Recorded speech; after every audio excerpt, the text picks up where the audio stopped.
with that company. And this is just one of the tools that we have as far as DSS department and curriculum access team that we support. This is the one we are going over today, though, uPAR. So the three things that we will go over today is what uPAR is, why it might be beneficial for you and your students. I think that that's a pretty important thing to think about, you and your students. And I'm going to give you an overview. So I'm going to actually show you what it looks like from the student side and the teacher side to give you kind of an understanding. But Don Johnson actually does an amazing job of having the tools already built into the program for you. So like I said, I may give you a brief overview and understanding, but once you get into the program, you really will get a pretty good guide. So I'm going to start with kind of an example of the giving tree. It is a story I think that most of us know. I don't want to say it's anyone's favorite. I will tell you that it is my daughter Kelsey's favorite of all time, if you know Kels. So when I look at this, I want to use the giving tree and this boy as examples. So the first one is inequality. So if I look at the tree leaning to one side, I see that one student is able to get the apple and the other is not. This next one says equality with a question mark. So here we've given tools to both students. Those tools, the ladder, look exactly the same color, same height. But still one student actually is able to reach the apples even perhaps better, and the other student is still unable to get to those apples. So then we look at the next picture that says equity. So what we've done here is we've taken those tools and we've identified who needs which tool. We've given the student on the right a taller ladder. So that student is able to get to the apples. The student on the left still has the same ladder, still able to get to the apples. But what I want you to notice is the amount of apples to the left versus to the right. So we've given the student the accommodations, we've changed some things, but the student on the right still is unable to get to the apples in the same way that the student on the left is. So hopefully what we might all agree on is that we want to help fix things. Perhaps here we're going to be talking specifically about accommodations so that things are changed and equal opportunities and tools are given to both students, or to all students in our case, so that students can actually reach and access that curriculum. So today we're going to talk about uPAR. I am not going to read this slide to you. You are all amazing readers, but I will kind of go through the bullet points to tell you what uPAR is. So it is an online assessment. They actually call the test or the assessment a protocol. So it's an online protocol that you will give to your students. You can give it in a group, which is incredibly nice. So when I think of a high school person who may have 20 some odd or 30 some odd students on a caseload, you can give the code to the students and they can all take that test at one time. So gone are the days, at least for this protocol and this tool, where you have to do a one-on-one testing situation. They have an included in uPAR passages, grade level, independent grade level from 1st to 10th grade. When students take this protocol, they take it in 3 different ways. They select a passage and they read that passage at their independent reading level on their own and answer comprehension questions. Then they select another passage and that passage is then read with a human audio reader and they answer comprehension questions. And then the last way is with a computerized or text-to-speech reader that we're pretty familiar with. A lot of our tools and a lot of our textbooks come with those automated text readers. And the student will read the passage at the independent level and then answer questions again. The first passage that is read by themselves is not adapted, but the 2 next passages are the passage that's read by the human audio reader and the text reader. Those are adapted. So what will happen is as a student kind of maxes out, it will give them a hard stop, or as they continue to do well and increase their scores, they will continue to get bumped up grade level. So we don't have to do that anymore either. The beautiful part of uPAR is when the student is finished, everything is automated and scored and graded right there for you. So you have all of that information to then make your accommodations based on the data. So I'm going to actually read this to you. I typically don't read slides, and those of you who've been to any of my trainings know that, but this one's pretty important. So why do we want to use uPAR? In this study in 2014, it is said that it appears that in some instances, educators approach the decisions about accommodations for students as they do a menu. They check off items that might be desirable. And I think that if we're all honest with ourselves, and I too would be raising my hand, I have gone through or 2 IEP meetings, or as I'm preparing IEPs for a meeting, and I just overly select accommodations. I put in as many accommodations as I possibly can for students because I want to try to help give them what they need to be successful.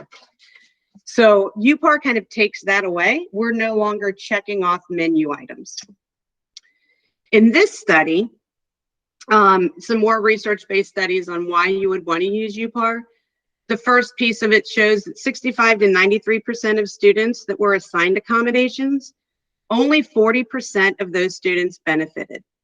And that kind of bothered me when I read that. So I actually, when I was preparing for this presentation, I went and I Googled the antonym of benefit. And although there were a lot of them, I picked out 2 words, and one is disadvantage and the other is detriment. And so I think we would all agree that we don't want to do anything that might be detrimental or provide our students to be at even more of a disadvantage than their typical peers. The next one, and I think we would all agree that we probably know this is true, that accommodations are disproportionately provided to our African American students and to our students who are on free and reduced lunch. That to me is incredibly heartbreaking, and I'm not sure if there's any psychs in this session, but I know that the psychs would be raising their hand right now saying absolutely true. And the next piece of the study is exactly what we already talked about on the slide prior, is that nothing more than chance or checking off a menu when we're prescribing those reading accommodations to our students. So here yep. Oh, is somebody asking a question? No, okay, sorry. I only see I don't have a double monitor at home, so I'm going back to the old school way of just using one screen. So if you have a question and you need to stop me, feel free. If not, we can go through questions at the end in the chat. I want you to think about your students on your caseload. So, and maybe this year you're like, oh, Joelle, I don't know them well enough. So even better, go back to last year's caseload where you knew Michael and LaShanti and Dewan and DeMarco and all of your students. So in this study, teachers were surveyed and they were asked to predict which students would most benefit from the accommodation, from a reading accommodation for standardized tests in math and in reading, and which students would not benefit. So again, go back to that caseload of those students that you know, and you could probably go through and say, yep, Michael totally needs the reading accommodation. LaShanti needs the reading accommodation. Matthew needs it. Mandy does not need it. You could go through your list, and because you know your students very well, you would be able to figure out which students would and would not need that reading accommodation. Except when we do this and then we have data, we're only right 51% of the time. No more than chance. So to me, that's kind of disheartening, because I would be someone that would think that I would know my students very well. But we're basing that on kind of a gut feeling and a guess. So I want to show you and tell you why uPAR also may be helpful in blended learning, and especially for our students who are doing those independent learning days. I wanted to make sure I had a blended learning slide in so that there's some sort of connection between what's going on right now. So accommodations, if the student has the opportunity to use the appropriate data-based accommodation, they have more access to read at home. They'll be willing to read at home and at school. And the last one, which is probably something that's my favorite about uPAR, is it asks our students to be self-advocates. So when a student understands what they need, and you'll have time to go through the data and talk with the students after the protocols are complete, when students actually have time to understand the accommodation that they need, ask for it, they are going to start to use you less as the intervention specialist or as the gen ed teacher and advocate for themselves. Because if we think about just life in general, we know that we're not going to be with our students every day. I used to say that to my students, and unless you plan on inviting me to your wedding and I move in with you, you need to know what accommodations you need. So if we think of our students and we have data to go with it with uPAR, look at with the appropriate accommodations, the changes that can help our students. So provided the appropriate accommodation, 2 students actually exceed grade level, 4 get to grade level, 1 goes above their independent level, and at the bottom you see 2 have no benefit. And this is where I feel as intervention specialists, we sometimes over accommodate because we're not exactly sure what student may benefit from which accommodation. And when those students, we have tried the accommodations with them and there is no benefit, really what that's telling us is they need more intense intervention. Their SDI needs to change. Their instruction needs to change. Okay, so now let's get into the nitty gritty of uPAR. I'm going to come over here. I'm going to log into Educator Dashboard, and once you get your uPAR account, and we'll get you set up today with requesting the account, you log into Educator Dashboard, and this is what the screen looks like. I'm not on an admin screen. I'm on the same teacher screen that you will be on, and it's pretty self-explanatory. Do I want to administer the test? Do I want to accommodate, or do I want to monitor? I'm going to show you administer, and then I'm going to show you. Can I jump in for a quick second? This is Laura Sebastian. Hey, sorry, I just have a quick question for you. So from your introduction about like the accommodations and only using the ones that they need and stuff, so a lot of times I just go off of the ETR and the implications for instructions, and it is a very, very long list usually of what kind of accommodations would be provided for the students. And that's all based on the psychologist's data they collected for the ETR. So I'm just kind of trying to figure out like where we figure out that balance. Yeah, so Laura, I think you're going about that in a way where the ETR obviously lends itself into the IEP, which then present levels lend itself into the goals and whatnot. So you're someone who absolutely is following what we should be following, right? Because the psychologist has, the school psych has figured out, or based upon if it's a record review, what accommodations or what strategies work well with the student. However, there are times, and I think that we would all agree, that there are times where we do take that guess, and uPAR takes the guess out of that. Or if we're going back to an ETR of what strategies work and what strategies have been successful, we know that what worked 3 years ago or 2 years ago may no longer be as successful as what it was. So this is a way for you to double check and then have the data right there for you to use at the IEP team meeting. Does that help? Yeah, and I can see it being very helpful in like that last year where their ETR was 2 years ago. And so, yeah, I get that. Okay, and actually Don Johnson says to use uPAR twice a year to double check to make sure that the data hasn't changed at all. Okay. So you default to this screen, and I'm going to go through administer and monitor. And at the very end, we're going to talk about accommodate. So when I click on administer, your only option is uPAR. And I love this. It kind of defaults right to who, what, why, when, where type of graphic. So at the very beginning, the who and when, who are the students you want to test, when might you test them, and it gives you all of this information already all spelled out for you. So you don't need me or another member from CAT to kind of tell you. You can just go back and read it all. Why? I kind of talked to you about the the rationale and the data, but it's all right here. And I'm just kind of go through it. There you go. So I didn't make any of this up. It's all right there. The how, and I appreciate this how page because it tells you how to go ahead and set your protocols up. The other thing that the how page does, and I'm going to show you how to set your students up.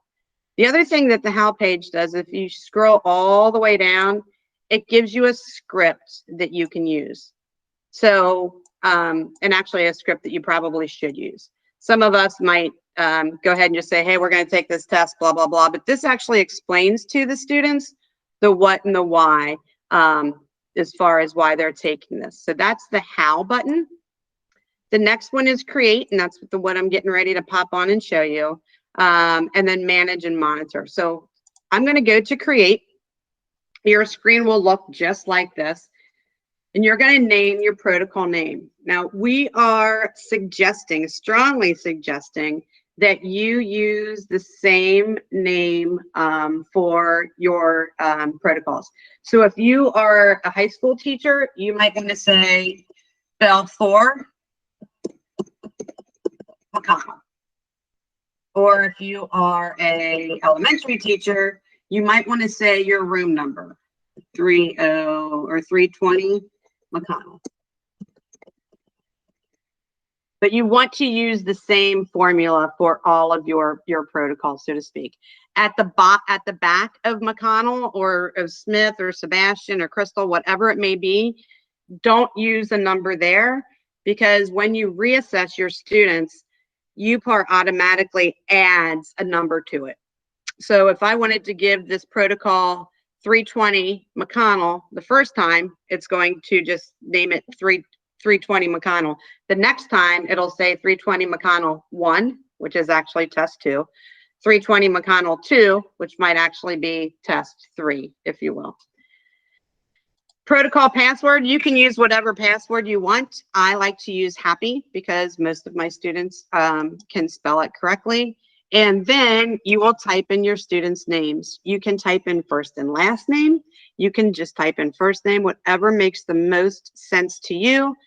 Hit enter, and that student is there.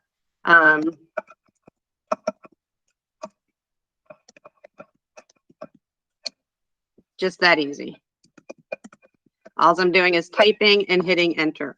If I don't want Michelle, I can just X her out and she is X'd out, just that easy. So now I have my protocol name, I have my password, and I have my students, and I'm going to click next, and it defaults you right away to tell you the student name, what grade is that student in. So I'll say the student's in 3rd grade, independent reading level, 1st grade. I'm just going to say the same thing for all my students, just for argument's sake. The next thing that you get to choose is the type of reading you want your students to do. So it defaults to all, but if you click the down arrow, you can click only informational or only narrative, or you can leave it all. And that's up to you. So then you go to create.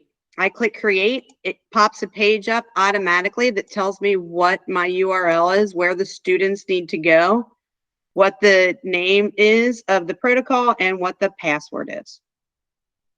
All right, so I'm going to go ahead and open this up. Now I'm in a student view. You can see I'm at startpar.com.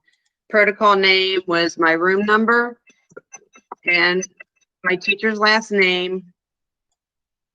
Password was happy, and I click next. Now I'm going to type my name, and it even goes to, if I would have had a Julie and a Joelle, anybody's name that starts with that first letter will pop up. They click on their name and they click sign in. The first thing that happens, and I tested this morning, so know as I talk through this, it's happening.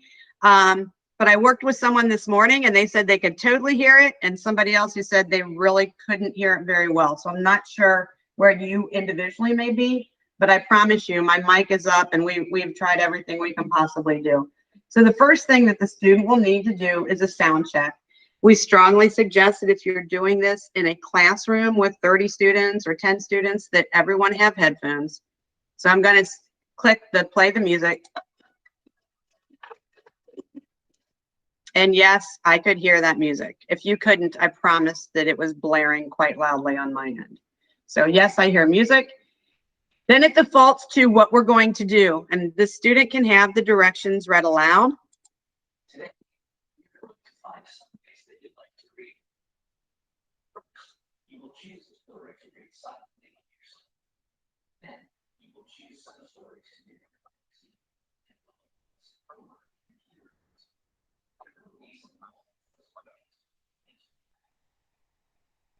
And remember, I said that that first story is at the independent reading level to be silently read. And then the human audio reader and the computerized reader may go adaptive and move a student up or down. So I click on next, this first story.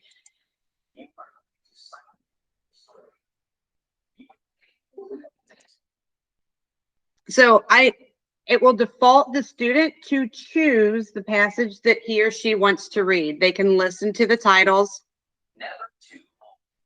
and go through. So I'm just going to stick on Never Too Old and click next. And I'm going to pretend that I've read this story, Never Too Old. I can reread it as a student if I want. When I click next, it's going to default me into taking comprehension questions. And I'm going to just click through.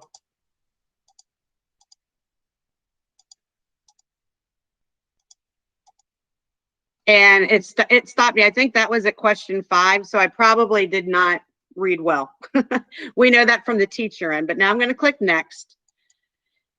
And it's going to have me pick a story. And this one is going to be the human audio reader.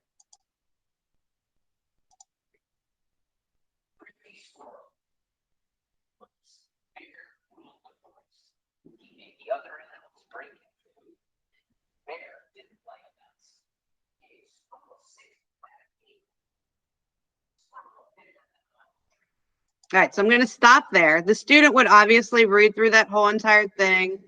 Let me get to the end. The student has had that story read aloud by the human audio reader, and I click next. And then the student again will be prompted to answer the questions. The student can listen to the questions read if they want. Let's click through and we'll just answer some of these questions. Now remember, this is adaptive. And I'm not even sure what the story was about. All right, and now it's going to go to that computerized reader. And I'm going to tell you, if your volume's up and you can hear it, if you are anything like me, the very first thing you're going to say is, oh, my students are going to hate that voice.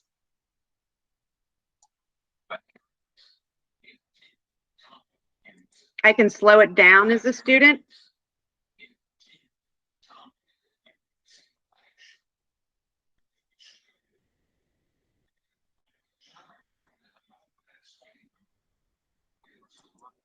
I can pause and replay. So I can move it from slow to medium to fast. I'll put it on medium just in case anybody wants to hear.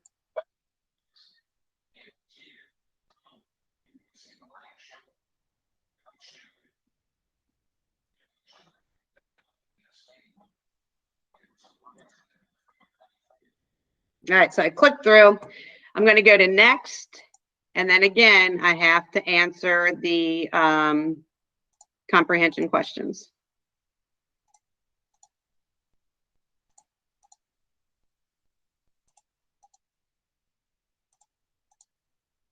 Now we'll see, try to have this take me to another story. So you can see here, after the human reader, it stopped me and had me go straight to the text reader. So that student, or me, didn't fare so well. But now, after I did the story with the computerized reader, I did well enough that it's actually wanting me to go on. So it's going to bump me up to the next level. And it does that automatically. Okay, so we're not going to go through this because it could take us forever to go to an end spot. But instead, I'm going to get back to the dashboard. And I want to go to monitor. So I have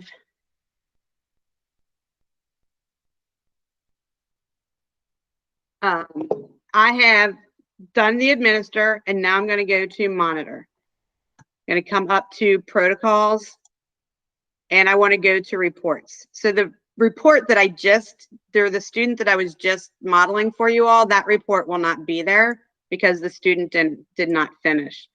So I'll just come through and click on one, and you can see it will pop up to the summary for the students, or for the teacher, for the whole class, I mean, not for the student. So you can see that you have one student who actually exceeded grade level, 4 students, no benefit. They actually need more intensive interventions, so on and so forth.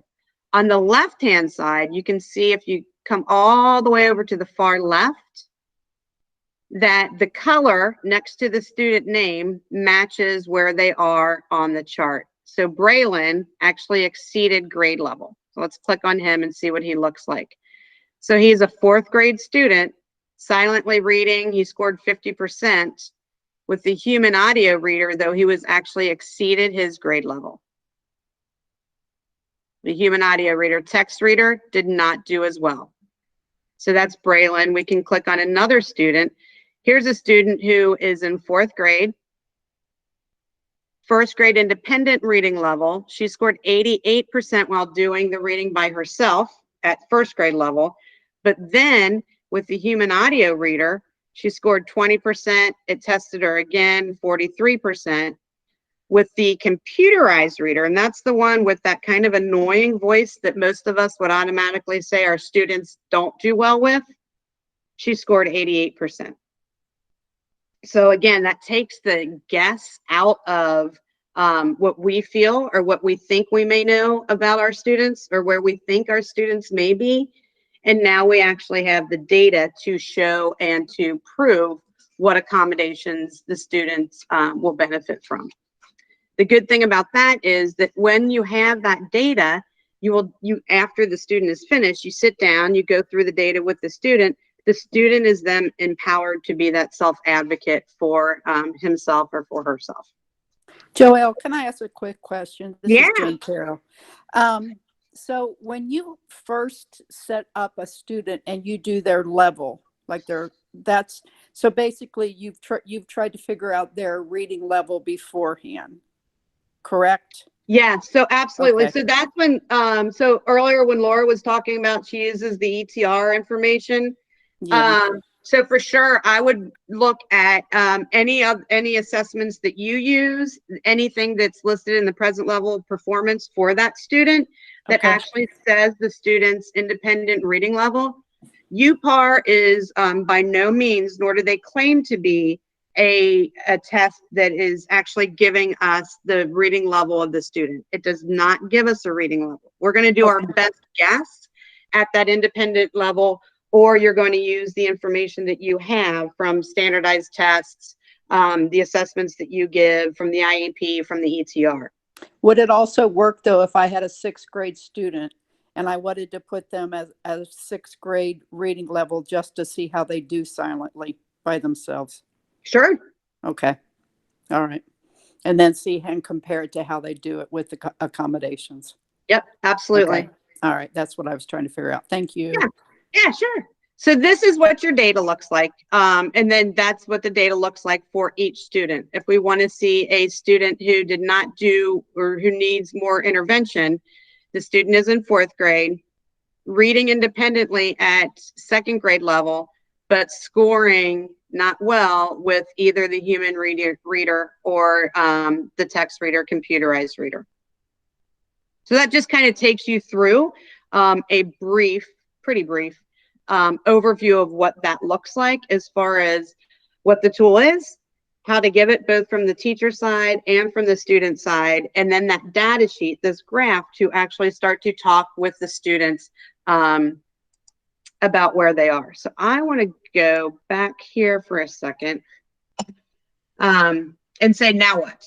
So you've had an opportunity to give the protocol to all the students on your caseload. What do you do with that information?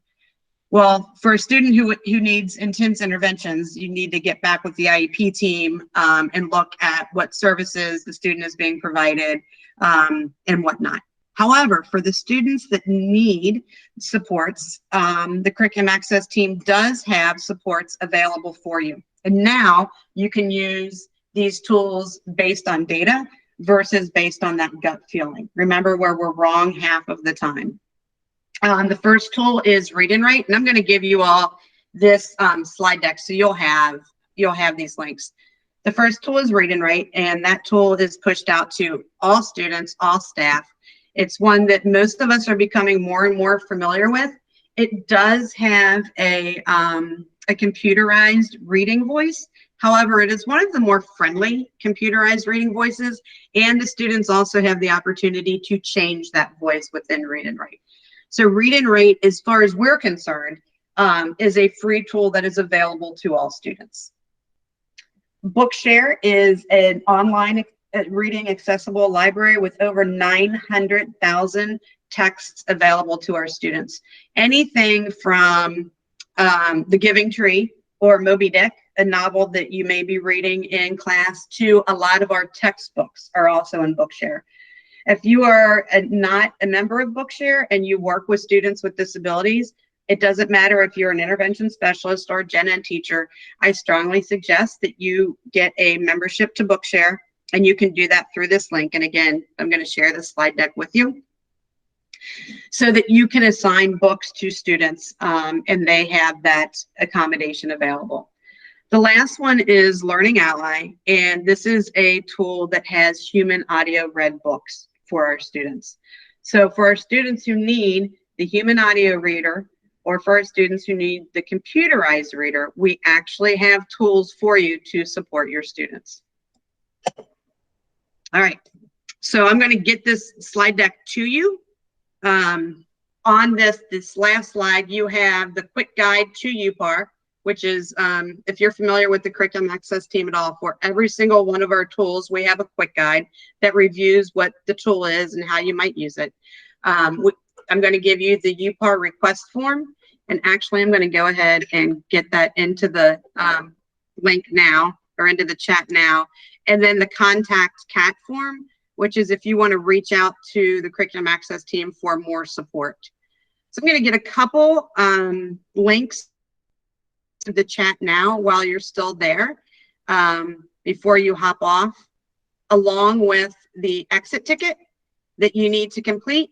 And I think we're good. So as I'm copying these over, feel free, if you have a question, to go ahead and ask that question.